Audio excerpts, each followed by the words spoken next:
Roberto Gómez Bolaños, Chespirito, escritor, actor, director y comediante de la televisión mexicana, es considerado el más exitoso creador de programas y personajes cómicos de su país, los que han trascendido todas las fronteras.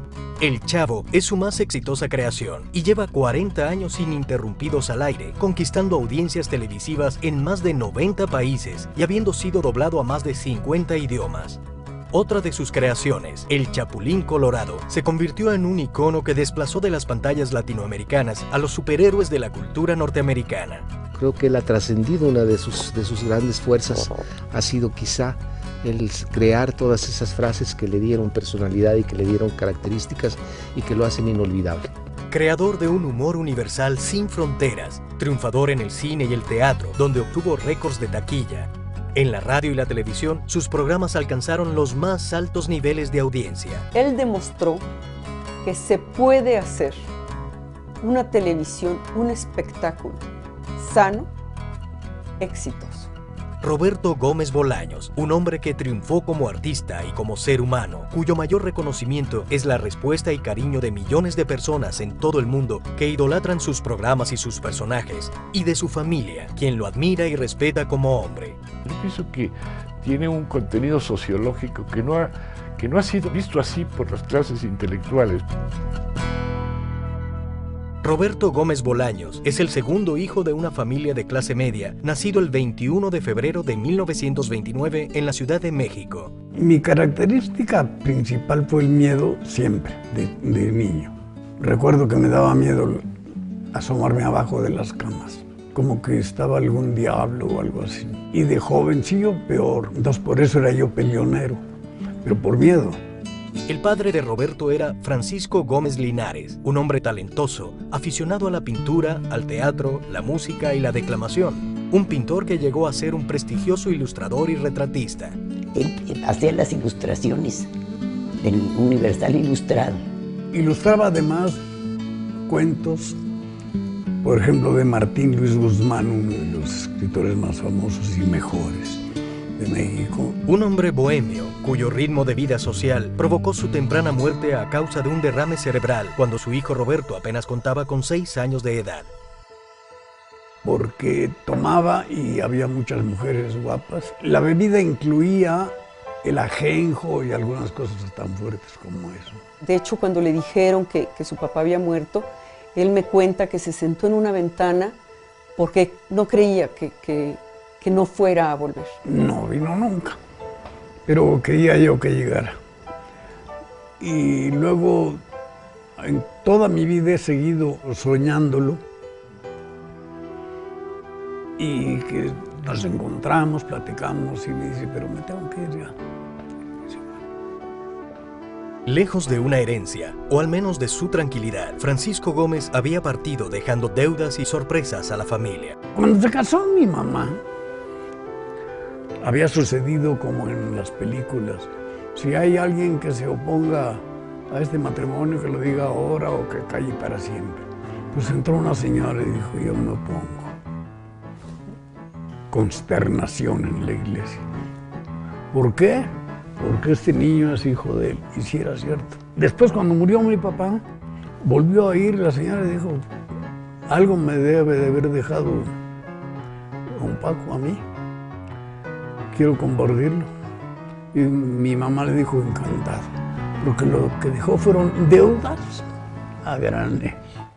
A consecuencia de la muerte de su esposo, la madre de Roberto se abocó a la ardua labor de criar a sus 3 niños en soledad, realizando trabajos de todo tipo, con una fuerza emprendedora que condicionaría la mirada del mundo que Roberto tendría. Pintaba, escribía. Ella fue para nosotros mamá, papá, hermana, nana, cuidadora, profesora, maestra, todo.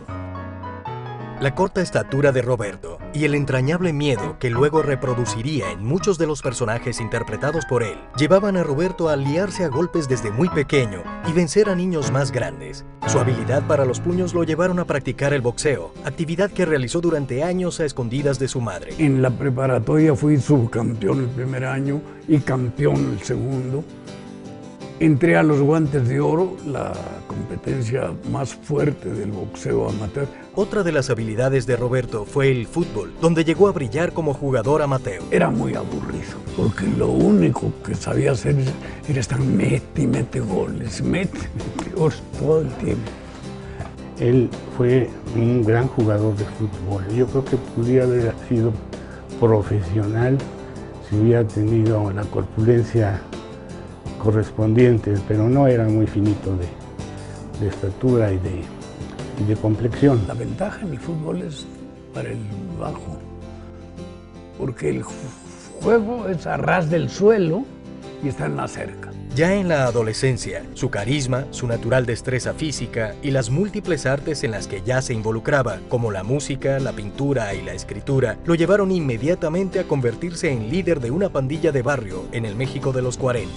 Arranqué la placa, que eran azules con letras blancas, la pinté toda de azul y puse calle de Roberto Gómez. Y duró algún tiempo allí, llegaba alguna persona y nos decía, por ejemplo, ¿dónde está la calle de Nicolás San Juan? Mire, se va aquí por todo Roberto Gómez y 3 cuadras para allá. ¿Por dónde? Ah, se llamaba de otro modo. Sí, pero ya ve que le andan cambiando nombres a todo. Desde su juventud era el que escribía las canciones para conquistar a las chamacas y el que escribía los sketches de sus amigos que hacían un festival de la colonia. Y él era el genio que hacía esto y le gustaba ese reconocimiento. Su popularidad en el barrio lo había hecho famoso entre las jóvenes, quienes lo solicitaban recurrentemente. Lo conocí en una fiesta que me llevó un primo mío de los Aracuanes. Él era el que tocaba las maracas en el son de los Aracuanes. Entonces él me dijo, ¿quieres bailar? Uy, casi me desmayo. Me estaba sacando a bailar Roberto Gómez. Algunas se les llamaba las aracuanas también, porque eran desde esa época en que andaban noviando y saliendo con nosotros. Y yo era la novia de Roberto Gómez. Eso me hacía, me agrandaba a mí. Y al agrandarme yo, se agrandaba él. Al momento de elegir una carrera profesional, la destreza para el dibujo y la facilidad para la matemática llevaron al joven Roberto a decidirse por la ingeniería. Él había tenido un tío que quiso mucho, que era ingeniero, y que tenía un torno en su casa. Entonces con este torno hacía juguetes. Y mi papá se imaginó que ser ingeniero era hacer juguetes, ¿no? Y yo decía que le ayudaba, lo que hacía era pasarle la pinza, la tuerca, lo que necesitara, ¿no? Sin embargo, sus bajas calificaciones y un trabajo en el que comenzaba a vislumbrar el monótono futuro de su profesión lo llevaron a replantearse su carrera. Una mañana, un anuncio en el periódico captó su atención. Solicitaban aprendices para trabajar en radio y televisión. Esa misma mañana, Roberto acudía a la agencia de publicidad Darcy para encontrar una fila muy larga, donde estaban formados todos aquellos que aspiraban al puesto de productor. Pero la más cortita era la de escritoria y se formó él. Y se la dieron de escritor de comerciales. El gerente me dijo, ¿cómo anda de rápido para escribir a máquina? Le dije, pues la verdad, los 2 últimos años no he tocado una máquina. Bueno, no importa. Eran los 2 últimos ni todos los anteriores, nunca había tocado una máquina. El trabajo de la agencia fascinó al joven Roberto. Allí se produjo una revelación para él que iría develando en los años siguientes: la contundencia del lenguaje publicitario y el potencial de la utilización de las frases cortas y repetitivas para el impacto masivo. Y así empecé yo a trabajar en eso y me fascinó. Y cuando dije esto sí lo quiero hacer, es cuando, como dije hace rato, me puse a superar todo, a saber escribir realmente. Escribía hasta 12 horas al día. Escribía mucho. Su sillón quedaba justo frente a la puerta y la puerta tenía de estas cerraduras grandes, viejas, por las que te podías asomar. Y mis hermanos y yo nos peleábamos por poderlo espiar, porque era delicioso verlo pensar cómo iba a escribir, qué iba a hacer. Todo estaba perfectamente planeado. En los carteles o en los jingles que componía, Roberto se distinguía por su peculiar e intrépido sentido del humor. Poco después, su jefe lo asignaba para escribir sus primeros libretos para la radio. Me dijeron, ¿podría escribir algo para Viruta y Capulina? Y yo pregunté quiénes son esas señoras. Me sonaba Viruta y Capulina, las mujeres. No, son unos actores, están en la W, la XW, la estación. Fui a verlos y después de eso empecé a escribirles a todos los comediantes. Sin conocerlos personalmente, el joven Gómez Bolaños escribió su primer libreto. El impacto fue inmediato. El programa de radio era de 15 minutos. Empecé a escribirlo y antes de un mes dijeron, no, hay que aumentarlo a media hora. Aumentaron a media hora, primer lugar en radio. Viendo el potencial de la combinación de la escritura de Roberto Gómez Bolaños y el carisma de la dupla cómica, la marca patrocinadora se propuso reproducir el mismo esquema en el medio naciente, la televisión. Este sería el trampolín que impulsaría a Roberto hacia la fama y lo llevaría a descubrir otro de sus múltiples talentos, la actuación.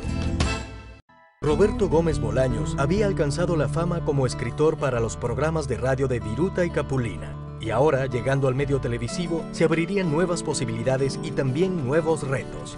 Más acción que palabras. Porque la televisión es como el cine, más visual, ¿no?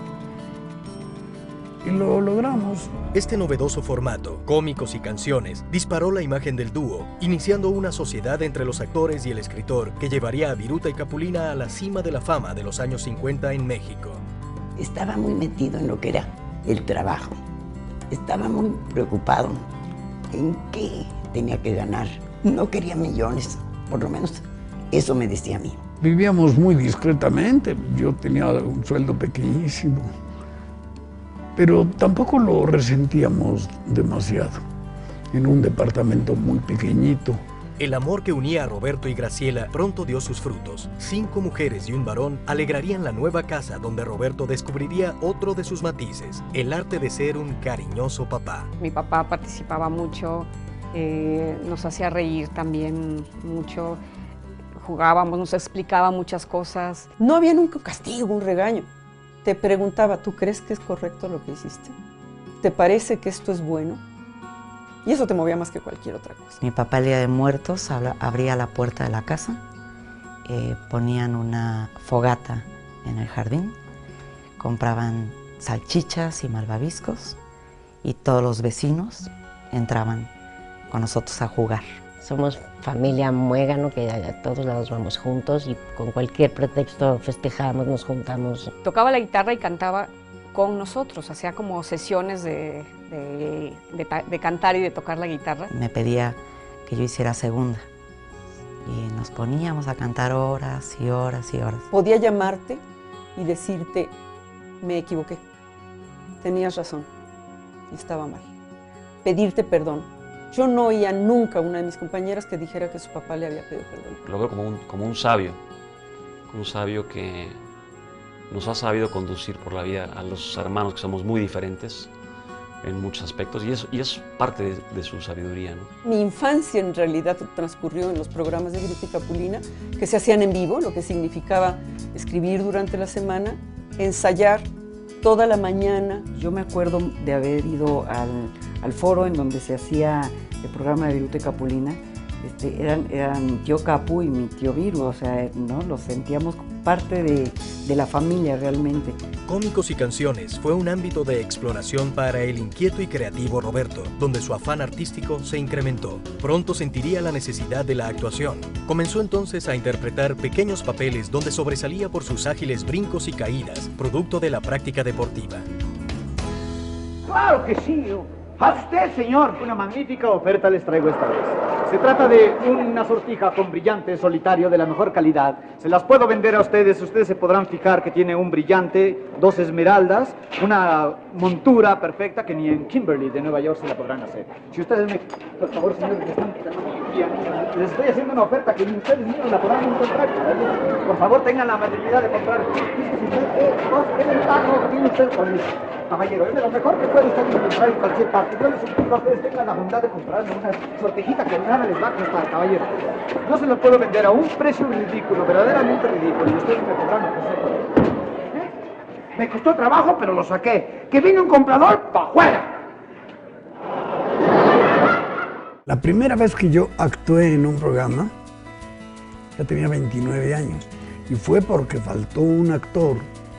Los programas eran en vivo, en directo, y lo saqué y me dijeron, oye, lo hiciste muy bien, ¿por qué no haces más? Y seguía haciendo así papelitos. Tengo un recuerdo de él que me dio mucha risa. En un programa que hacían Viruta y Capulina, él apareció. Yo me acuerdo que mi mamá me dijo, ese señor es el que lo escribe. Y hacía algo, me acuerdo que se tomó como una pastilla para dormir y se echaba un brinco y caía inmediatamente en un sofá y se quedaba dormido. Yo daba todo lo que podía en cualquier sentido, escribiendo, actuando, dirigiendo. Cuando dirigí, me dijeron, ¿tú eres el director del programa? Y yo, pues ¿cómo no? Yo te he visto, me estás diciendo cómo. No, yo nada más le digo cómo tienen que hacerlo, pero no. Pues eso es dirigir. Ah, de veras. Con Viruta y Capulina, Roberto también incursionaría en el cine en 1958 como adaptador de la película Los Legionarios, del director Agustín P. Delgado. Agustín P. Delgado le dijo, mira, tú eres nuestro pequeño Shakespeare. Porque era un diminutivo de Shakespeare. Él decía que escribía yo muy bien y que era yo un Shakespeare pequeño. Y primero lo decía él y la gente a su alrededor, Shakespeareito, así muy agringado. Ya me empezaron a decir así, yo lo que hice fue castellanizarlo un poco, Chespirito. La película fue todo un éxito y las consecuencias inmediatas. Viruta y Capulina llegó un momento en que eran los números uno en taquilla en el país y fuera de México también, ¿eh? Entonces, eso Roberto lo manejó siempre muy bien. Vendí como 50 guiones para muchos actores famosos y los recuerdo con mucho cariño. Y la mayoría de las veces comedia, aunque también escribí algunos dramas. Al mismo tiempo, Gómez Bolaños seguía siendo el escritor de televisión con mayor éxito. Escribía yo los dos programas que se disputaban el primer lugar del rating, que eran Cómicos y Canciones, y El Estudio de Pedro Vargas. La repetición de un esquema donde uno solo era el personaje que hacía reír le parecía a Roberto una idea ya caduca. Él proponía una nueva manera de hacer humor que poco a poco llevaría al perfeccionamiento. Lo normal era que los cómicos de aquella época, ellos solos hacían todos sus chistes. Te lo digo porque yo fui escritor de uno de ellos. No voy a decir nombres, pero un día me reclamó, me dijo, oye, no, porque yo le puse un chiste a otro. Aquí el cómico soy yo, así que nada de que chistecitos a los demás están para servirme aquí. Incluso cuando Capulina comenzó a sentirse incómodo por la actuación de Chespirito, Roberto aceptó retirarse de la pantalla a condición de que su crédito como escritor en la salida del programa fuera del mismo tamaño que el del protagonista. La importancia de la presencia de Gómez Bolaños como fórmula del éxito se hacía más contundente e imprescindible. Yo seguía actuando con Capulina en 2 películas que escribí, pero se molestó porque en una de ellas, aunque hacía un papelito así muy chiquito, el staff me aplaudía. Y ahí hubo ya una rencilla y nos separamos. La tensión llegó a su punto límite y Roberto Gómez Bolaños renunció definitivamente a seguir escribiendo para Capulina en 1968. Después de 15 años de una prolífica sociedad artística, vendrían tiempos de incertidumbre en la profesión y en la vida privada para el naciente Chespirito. Pero entonces él llegó un momento en que dijo, ya no quiero escribir para otros, no escribas para otros, quiero escribir para mí, escribe para ti. En medio de una crisis creativa y un incierto futuro laboral, Roberto recibe una terrible noticia. Claro que la conocí, yo la vi morir. Yo estaba con ella cuando murió. Yo la acompañé cuando murió. La madre de Chespirito, Elsa, moría de un fulminante cáncer de páncreas. Mi mamá nunca vio al Chavo, nunca vio al Chapulín Colorado. Me estimula un poquito el saber todo lo que hizo por mí, a pesar de no haber tenido esa recompensa que pudo haber significado el ver a su hijo triunfar porque iba yo ascendiendo. Por esos años comenzaba a operar el Canal 8 de la empresa Televisión Independiente de México, TIM, donde fue invitado a colaborar. Chespirito propuso una serie que él escribió y después de un largo casting de actores, acabó por protagonizar. Era El Ciudadano Gómez. Era un Quijote, arreglaba el tuerto. Él las injusticias las arreglaba. Que una sirvienta llorando porque la habían corrido, ella él iba, bueno, hablaba por ella, pero no pegó el programa. A pesar del fracaso del Ciudadano Gómez, el mismo canal le encarga a Chespirito la creación de 2 segmentos de 10 minutos para el programa Sábados de la Fortuna. Tú vas a tener 2 o 3 espacios ahí. ¿Qué voy a hacer? Lo que quieras. Era la super oferta. Uno soñaba con llegar a hacer eso algún día, hacer lo que quiero en un programa. Eran chispazos, eran las chespirotadas. Llegaba yo con un tanque de gas, apenas podía, y en la otra mano una taza de café, y volteaba a cámara y decía, así es como me gusta el café, bien cargado. Allí comenzaban a perfilarse los primeros personajes y actores de Chespirito que trascenderían años después. El profesor Girafales, interpretado por Rubén Aguirre. El ingeniero tirado al anís, actuado por Ramón Valdés. Y el doctor Chapatín, que hacía el mismo Roberto.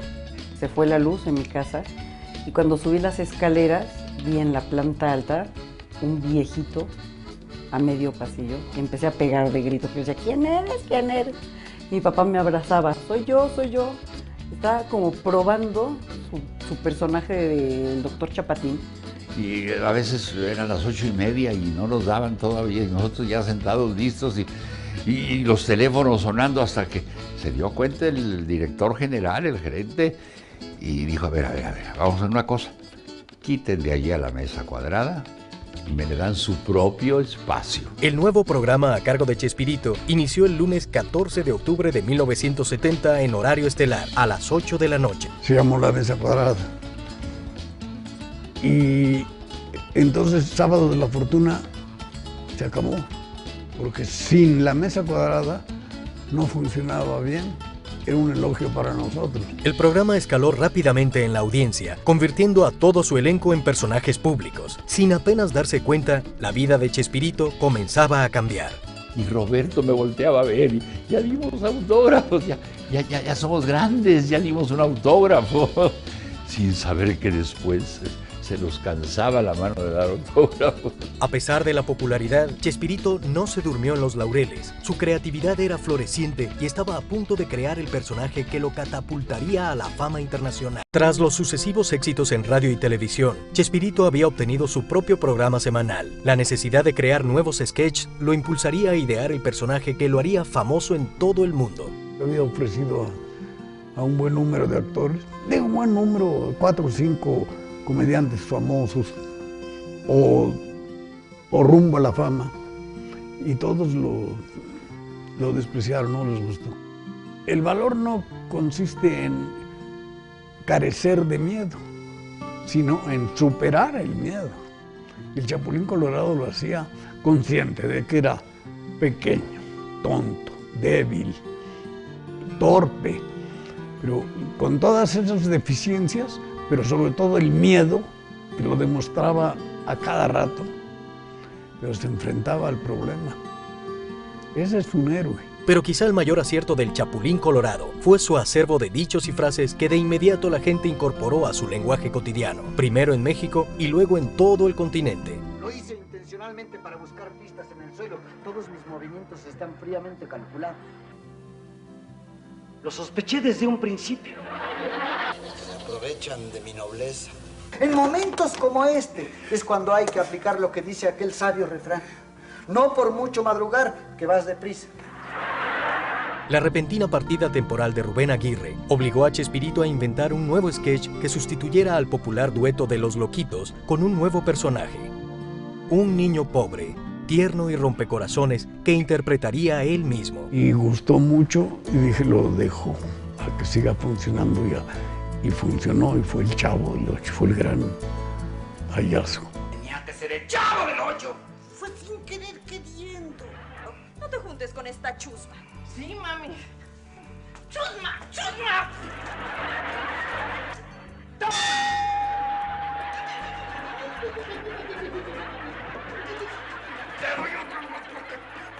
Sin proponérselo, Roberto Gómez Bolaños creó con El Chavo del Ocho un fenómeno de profundas raíces sociales que se extendió como reguero de pólvora por toda Latinoamérica. Y la gente en Brasil se imagina a Chávez, que así le dicen al Chavo, Chávez, como un niño de las favelas. Y vas a Perú y es el típico niño. Cada país ha asumido como propios porque es el típico niño con necesidades que puedes encontrar en las barriadas en Buenos Aires y que puedes encontrar en las barriadas en Tegucigalpa o en San Salvador. De la vecindad es el núcleo de una comunidad básica, ¿no? Y él aprovecha muy bien. Con El Chavo del Ocho, llamado así por el Canal 8 donde estaba al aire, Chespirito también logró una de sus principales propuestas en la comicidad televisiva, la retroalimentación de un grupo de actores, donde todos participaban en igual nivel, generando un impacto profundo sobre el espectador. Roberto nos daba juego parejo a todos. Por ejemplo, según el libreto, a veces el programa era todo de María Antonieta de las Nieves, a veces era todo de Ramón, a veces era mío. Todos participábamos por igual en la calidad de los chistes o de los diálogos que se tenían. El Chavo sin los demás no tiene el valor que lo tiene en conjunto. Y si tú analizas la estructura de un sketch o de un programa completo del Chavo, vas a ver que el Chavo tiene hasta cierta poca participación. Es un juego de equipo muy grande. Porque todo el elenco es totalmente distinto uno a otro. Entonces, yo era la pieza que le faltaba porque tenía a María Antonieta joven y bajita, a mí joven y más alta. Angelina es alta, pero madura. Piensa en los hombres igual. La escritura y la actuación comenzaban a ser insuficientes en el proceso creativo. La visión periférica de Roberto Gómez Bolaños del medio audiovisual pronto lo llevó a tener el control de sus producciones también como director. Él siempre fue enemigo del apuntador electrónico. Nunca tuvimos apuntador electrónico y eso hizo que el programa saliera más fresco, más natural. Otra de las cosas que aprendí con él es a no improvisar durante la marcha. Si algún chiste se nos ocurría a cualquiera de los del elenco, tenía que hacerse siempre durante el ensayo. El gesto con las manos, los ademanes, los inventé yo, porque yo quería señalar las estaturas de Chespirito y las mías. Sabías que la gente sigue diciendo que tú, que es de este tamaño, y yo, ¿estamos locos? Pero la improvisación tenía que cumplir tres cosas primero. Que fuera apropiada al momento, a lo que estaba sucediendo. Que fuera apropiada al personaje y que fuera buena. Roberto tiene un instinto, conoce la televisión de una manera increíble, ¿verdad? Pero la conoce muy bien. Entonces al escenógrafo le entregaba prácticamente todo hecho, ¿no? Y en base a ese dibujo que él hacía, él en su casa hacía todo el trazo escénico. De manera que llegaba al estudio a grabar y ya traía todo absolutamente marcado. Yo dirigí con mucho rigor, efectividad, no fuerza, no abuso. Siempre traté a la gente muy bien. Recuerdo haber gritado en 25 años que hicimos el programa, pues unas 3 o 4 veces. Porque antes se acostumbraba que los jóvenes escuchábamos a los adultos, porque aprendíamos de ellos. Y digamos que el último de mis mentores y del que aprendí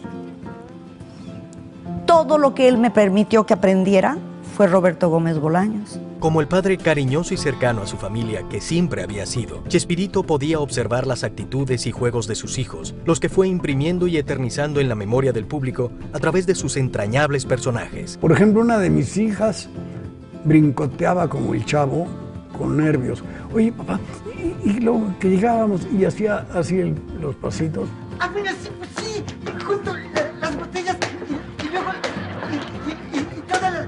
para que... Todo lo hacía como muy intensamente corporalmente. Entonces llegaba a pedir permiso para ir a la tienda a comprar algo y entonces tenía que brincar y así. Y entonces eso le llamaba la atención. Otra de mis hijas repetía algo que creo que lo hacían en su escuela. Cuando una cosa les daba molestia, dice, es que me da cosa. Y se lo puse al doctor Chapatín.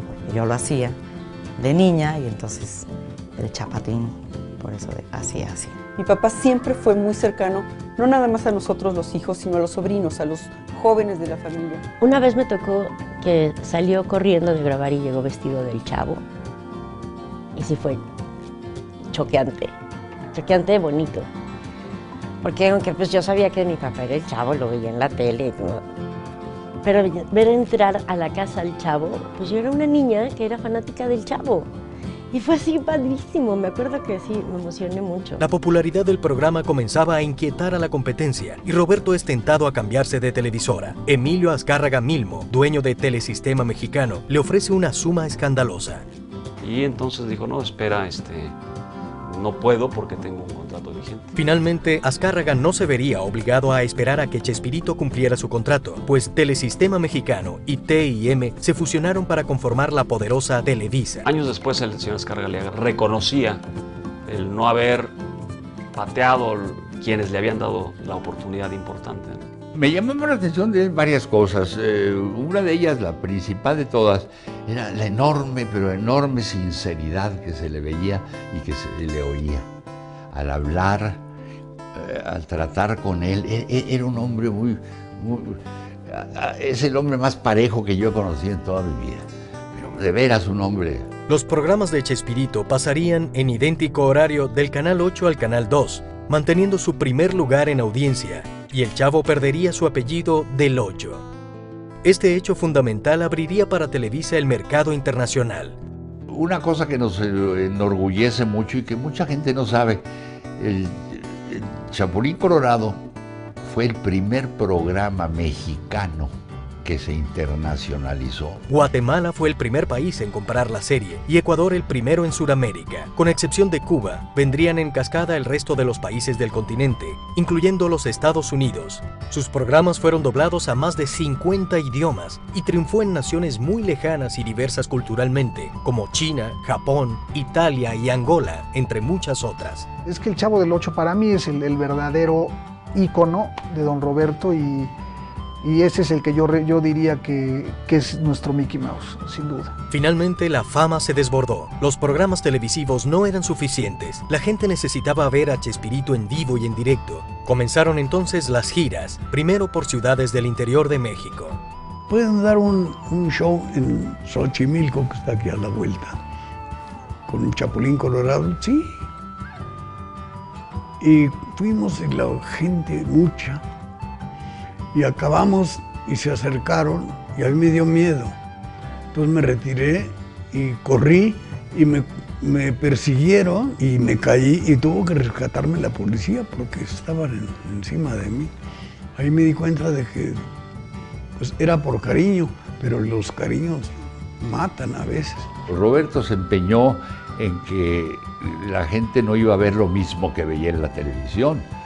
Así que varió el libreto totalmente. Creo que la gente iba más a vernos, a ver a los actores, que a ver lo que hacían. Para mí era tan sencillo decir, bueno, aquí está mi papá y lo abrazo y lo tengo cercano. Yo no entendía por qué la gente se remolinaba de esa manera para acercarse a él. La creciente popularidad del programa en el extranjero llevó a las giras internacionales. Cuanto más hacia el sur del continente se extendían, más desbordantes eran las multitudes. Sin embargo, al tiempo que la fama llegaba a la vida de Chespirito, su matrimonio entraba en un franco declive. La vida de Roberto comenzaba a cambiar. Al tiempo que los viajes de trabajo lejos de la familia se hacían más frecuentes y prolongados, la difusión de sus programas lo había convertido en una figura pública, requerida en todos los países de Latinoamérica. Cuando le dije a un productor chileno, Valentín Pimstein, hoy me hablan de Chile, que vaya, debo ir. Y me dice, no solo eso, dice, debes cuidarte porque va a ser increíble la multitud. Fue en un lugar de de Centroamérica, que rompieron el vidrio, tiraron el vidrio en el aeropuerto, el vidrio de la puerta, a la hora que lo vieron salir a él. Ahí sí me asusté. El avión no podía aterrizar porque la gente invadió la pista. Estaban esperándonos con todo orden. Pero cuando dijeron, ahí vienen, que venía el avión, a los soldados que estaban, los hicieron a un lado y se metieron. El avión tuvo que volverse a elevar. Él se escondía. A él no le gustaba. Me decía, es que eso me molesta. Soy un gente de carne y hueso como cualquier humano. Sin embargo, en el apogeo del trabajo y la popularidad mundial, la distancia del hogar y las tentaciones de la fama comenzaron a generar distanciamientos entre Roberto y Graciela. Ahí es donde empezamos como a tomar conciencia de que realmente se está convirtiendo en un fenómeno. Sin embargo, el fenómeno visto desde adentro, visto desde la casa, el fenómeno no está consistiendo en su ausencia en realidad. Mi problema con Graciela, mi primera esposa, había sido la infidelidad, lo reconozco. Eran una pareja perfecta, pero hubo un distanciamiento, hubo un enfriamiento, y sí lo percibimos. Tal vez la actividad artística influyó mucho, yo andaba mucho de gira, nos separábamos, muchas cosas. Nunca existe ni la familia perfecta, ni los abuelos perfectos, ni los padres perfectos, ¿no? Tú tienes que salir adelante con lo que te toca vivir, y yo creo que eso sí nos pasó, ¿no? Es que hace 34, 35 años, 40 años, era otro mundo, de veras.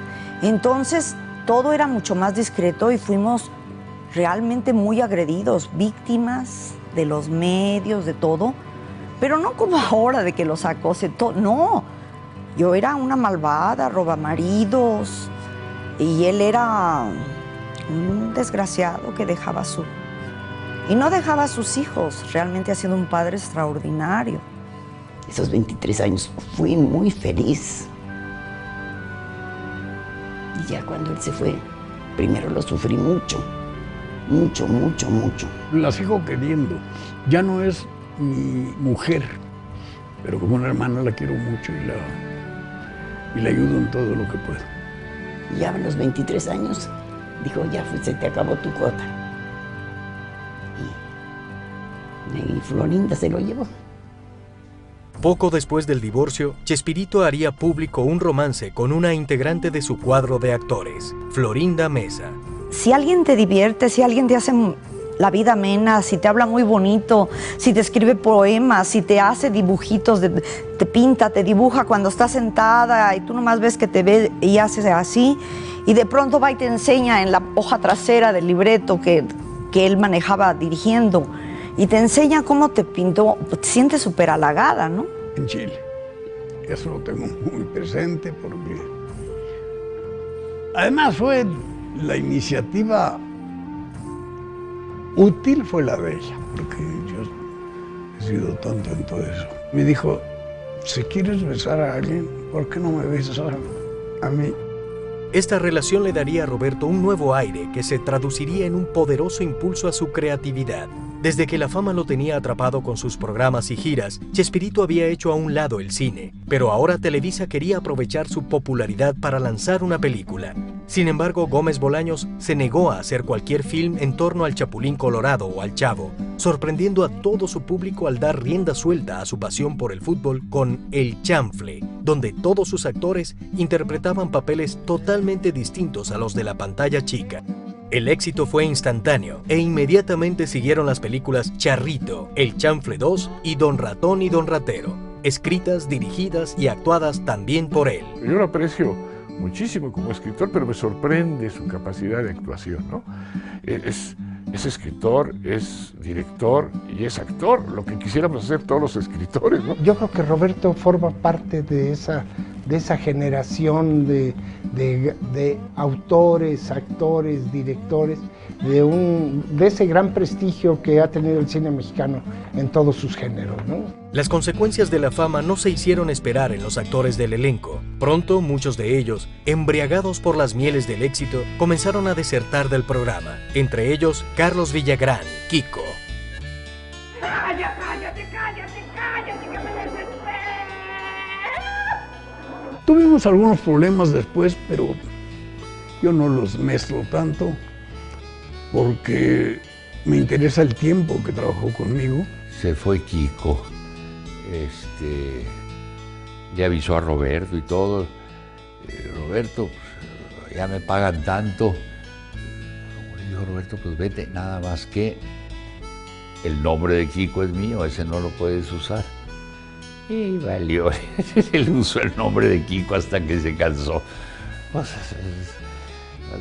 miserias humanas. Otros miembros del elenco fueron muriendo durante los años que se extendió el programa, como el Chato Padilla y Angelines Fernández, pero sin duda la pérdida irreparable más sentida fue la de Ramón Valdés, quien moriría debido a un cáncer de estómago, consecuencia de sus años de excesos.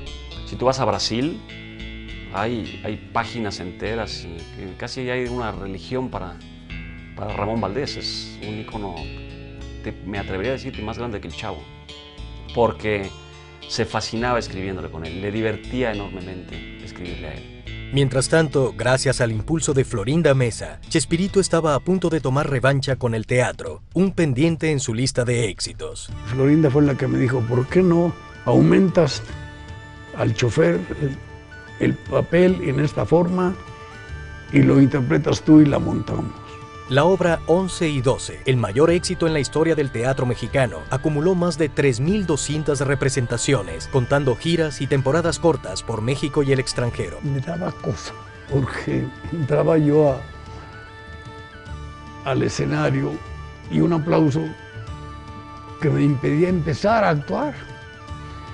Y yo diciendo, ¿a qué horas podré empezar? Porque tenía que empezar. A veces me tuve que imponer para hacerlo. La obra 11 y 12 también sirvió a Chespirito como un decoroso barco de partida, donde permanecería visible para el público y la prensa ante el sorpresivo final de sus programas de televisión. Televisa, para sorpresa de todos, había tomado la decisión de cambiar el programa de su horario habitual. El sueño comenzaba a acabar para Chespirito. Dije, no, si no tengo mi horario especial, pues no. Y le dije a mi amigo, Emilio Escárraga mismo, dije, faltaban 10 o 12 días para cumplir 25 años. ¿Y por qué no me avisaste? Pues porque no me imaginé que fueran a hacerlo. Fue cuando nos hablaron de TV Azteca y de Miami, de Los Ángeles, nos hablaban en televisoras, pagándonos lo que fuera porque siguiéramos trabajando allá. Digo, Roberto, no, se acabó. Se acabó.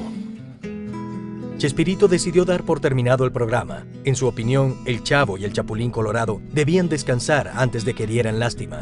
A sus 66 años ya no le era posible hacer las mismas caídas y piruetas, además de que cada vez eran más notorias las ausencias de su elenco. Él se vio en pantalla y dijo, no debo hacer más del Chavo del Ocho. No debo hacer más un... El Chapulín Colorado sí requería una franca habilidad física, que ya con los años empezaba a ser más difícil. Desde la venta internacional, 25 años antes, siempre han habido al menos 10 países donde se siguen proyectando las repeticiones del Chavo y del Chapulín Colorado, lo cual significa un récord mundial de 40 años ininterrumpidos de seguir al aire. Hay como una especie de vacío entre el 95 y el 2000, por lo menos en México, ¿no? Y empieza a volverse a transmitir el programa, empieza a haber repeticiones del programa, y del 2000 para acá empieza a haber una especie de auge en México y otra vez en Centro y Sudamérica. Hay un canal en Brasil que llegó a tener al aire al Chavo del Ocho 5 horas al día porque necesitaba tener éxito, entonces le habían caído los ratings, entonces metió el Chavo del Ocho 5 horas al día y levantó los ratings automáticamente. Además de grabar 3 discos con las voces de su elenco y canciones de su autoría, Chespirito ha escrito 3 libros. El legado de Chespirito es inmenso, su acervo creativo es de un hombre renacentista y aún así su mayor cosecha es la de la gente que ha cultivado en su entorno. Roberto es mi maestro, mi mentor, mi amigo. Es un cariño muy especial que le tengo. Y él me ha hecho la enorme distinción de compartir conmigo no solamente las cosas que sabe, que son muchas, sino también su familia y el encanto de haber trabajado con él durante todo este tiempo. un creador incansable que aprovechó los últimos destellos de la radio, el nacimiento de la televisión y el auge del cine mexicano para hacer una comedia universal, un humor blanco y para todas las edades. Nuestros medios intelectuales que no quieren tener nada que ver o no querían tener nada que ver en ese tiempo con la televisión, al que Monsiváis llamaba la caja idiota, se perdieron de observar muchos programas como inteligentes como los de Chespirito, ¿no? Que hay más profundidad de la que parece. Creo que para el público en general le deja la posibilidad de descubrir que en la vida se puede uno divertir con cosas muy simples, con cosas muy sencillas, que la gente puede estar en familia de una manera agradable, que puedes tener un referente que une a todo un continente. Siempre fue muy claro su deseo, muy clara su idea de que llegaban muchos millones de personas y no quería hacer daño social. Y eso es invaluable en una persona. Un pilar indiscutible de la televisión mexicana que abrió las puertas del mercado internacional, imponiendo con sus géneros y formatos una escuela de la comicidad y de la buena escritura. En mi carrera también he querido imitarlo a él, sin lograrlo todavía porque él es el número 1. Además de la televisión, Roberto Gómez Bolaños logró en el cine y en el teatro mexicano marcas históricas de taquilla, aunque jamás obtuvo premio alguno o reconocimiento de la crítica mexicana. Es una sangre de artista, desde la punta del dedo gordo hasta el pelo más chiquito que tiene en el pelo, en la cabeza. Él todo es artista. Para Chespirito, el único premio buscado y obtenido a través de sus programas, obras y películas es la respuesta y el cariño del público. Chespirito es verdaderamente el comediante exitoso internacional de México. Creo que no hay otro. No tengo la menor duda que es el personaje más importante en la historia de la televisión en español de todo el mundo. Y yo pienso que al público le debe dejar el gran sabor de la sonrisa, ¿no? De lo amable y de lo vivible que es la vida. Siempre triunfa el bien. Ese es el legado. El bien es el que gana siempre. Eso alimentará mi mente, mi imaginación con maravillosos recuerdos y, como decía el Chavo, por si algún día hay inflación de felicidad. Yo que iba tan tranquilo acercándome al final de mi vida terrenal, de pronto dudo y vacilo. ¿Es verdad que no hay asilo para el alma? ¿Que morir es dejar de existir? Es decir, que la existencia no tiene la trascendencia que me dejaron intuir. No, eso no, por favor. Yo con mi libre albedrío me atrevo a decir, Dios mío, que debe haber un error. Y perdóname, Señor, si con eso te incomodo. Sin embargo, de algún modo te lo tengo que decir. No me vayas a salir con que aquí se acaba todo.